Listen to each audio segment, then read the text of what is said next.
Bonjour, nous allons vous parler du concept soins palliatifs et accompagnement. Merci de vous présenter.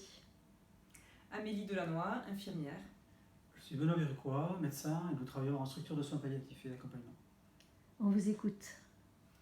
La première préoccupation pour toute l'équipe, c'est surtout le corps du patient, la prise en compte vraiment de ses besoins physiques et le soulagement des symptômes, le soulagement de la douleur en particulier et des autres symptômes.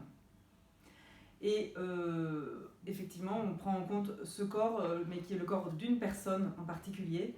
Et donc, on prend en compte vraiment les désirs de cette personne, ses besoins individuels et propres à chacun, en cherchant à s'adapter vraiment à chaque personne.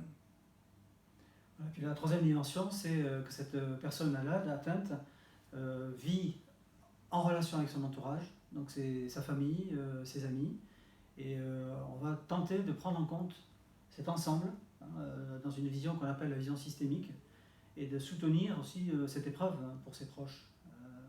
Voilà. Et puis la quatrième dimension, ça va être la tentative, la mise en tension de l'équipe pour un travail en interprofessionnalité. Donc bien sûr, le médecin a besoin de l'infirmière a besoin du médecin, mais le médecin et l'infirmière ont besoin de l'ensemble du corps de l'équipe, psychologue, kiné, pharmacien, assistante sociale, voilà, toutes les professions. Voilà, vraiment, ce sont les quatre dimensions.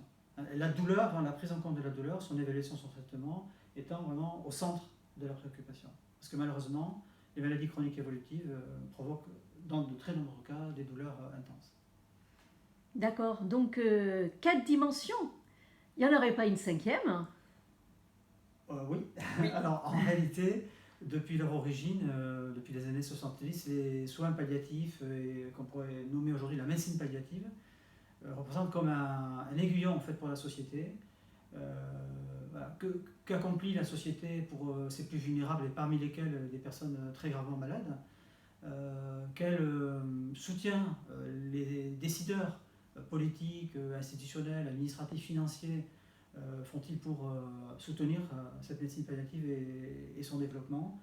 Donc c'est vraiment la cinquième dimension, c'est les soins palliatifs au cœur de la société. Donc finalement, ce qui est important, c'est la qualité de vie tant qu'il y a de la vie. Exactement.